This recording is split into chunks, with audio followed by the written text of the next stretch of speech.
అందరికీ నమస్కారం. Welcome to Siriraj food. నేను మీ సిరి. ఈరోజు మన వీడియోలో సేమియా పాయసాన్ని సరికొత్తగా తయారు చేద్దాం. టేస్ట్ కూడా చాలా అంటే చాలా బావుంటుంది. ఈ వీడియో మీకు నచ్చితే తప్పకుండా like, share and subscribe friends. దీనికోసం ముందుగా ఒక పావు కప్పు సగ్గుబియ్యాన్ని నైట్ కానీ 2, 3 గంటల ముందు కానీ నానబెట్టుకోవాలి. సగ్గుబియ్యం అనేవి ఇలా నానిన తర్వాత వీటినైతే పక్కన పెట్టేద్దాం.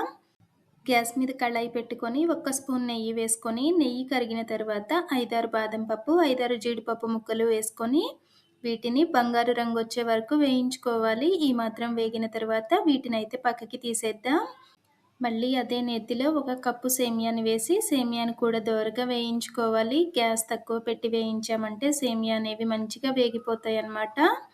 ఈ మాత్రం వేగిన తర్వాత కప్పు సేమియాకి కప్పున్నర నీళ్లు పోసి చిటికెడు ఉప్పు వేసుకొని ఒక్కసారి మంచిగా కలుపుకొని నీళ్లు తెరులుతున్నాయి అనుకున్నప్పుడు మనం ముందు నానబెట్టి పెట్టుకున్న సగ్గుబియ్యాన్ని వేసి ఒక్కసారి మంచిగా కలిపి మూత పెట్టి 1 నిమిషం పాటు ఉడికించుకుంటే సరిపోతుంది. ఇప్పుడు ఇవైతే ఉడికిపోయినాయి కదా, మళ్ళీ మూత పెట్టేసి గ్యాస్ ఆఫ్ చేసి దించి పక్కన పెట్టేద్దాం. గ్యాస్ మీద కడాయి పెట్టుకొని 1/2 లీటర్ సుమారు పాలు పోసి పాలు 2, 3 పొంగులు వచ్చే వరకు మరిగించుకోవాలి. ఈ పాలు మరిగేసరికి మనం ఒక మిక్సీ జార్ తీసుకొని కప్పున్నర పంచదార, 4, 5 యాలకులు వేసి మెత్తగా పొడి పట్టుకోవాలి.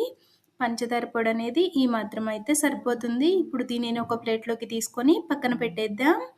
మళ్ళీ అదే మిక్సీ జార్లో పావు కప్పు శనగలు ఉంటాయి కదా, ఉప్పు శనగలు ఒక పావు కప్పు, 2, 3 ఎండు కొబ్బరి ముక్కలు, అలానే 10 రూపాయల పాలపొడి ప్యాకెట్ వేసుకొని మెత్తగా పొడి పట్టుకోవాలి. పాలపొడి లేదు అనుకుంటే 2 స్పూన్ల ఉప్మా రవ్వ వేసుకున్నా సరిపోతుంది. పొడి అనేది ఈ మాత్రం అయిన తర్వాత దీనిని కూడా ఒక ప్లేట్లోకి తీసుకొని పక్కన పెట్టేద్దాం.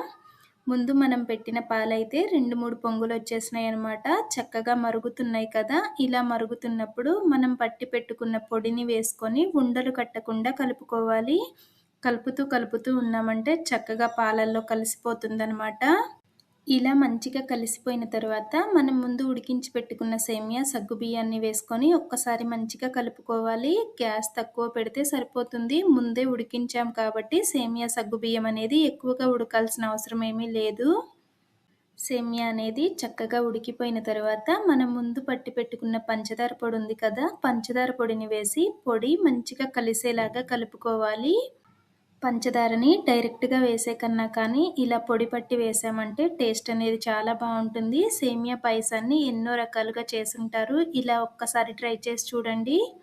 పాయసం తయారైన తర్వాత దింపుతాం అనుకున్నప్పుడు ఫ్రెష్ క్రీమ్ వేస్తూ ఉంటారు కదా, అలా కాకుండా పాలపొడితో తయారు చేసిన పుట్నాలు కానీ లేకపోతే శనగల పొడి కానీ వేసి చూడండి. టేస్ట్ అయితే చాలా అంటే చాలా బాగుంటుంది. ఈ వీడియో మీకు నచ్చితే తప్పకుండా లైక్ చేయండి, షేర్ చేయండి, సబ్స్క్రైబ్ చేయండి. రేపు ఇంకో సరికొత్త రెసిపీతో మళ్ళీ కలుసుకుందాం. By bye friends.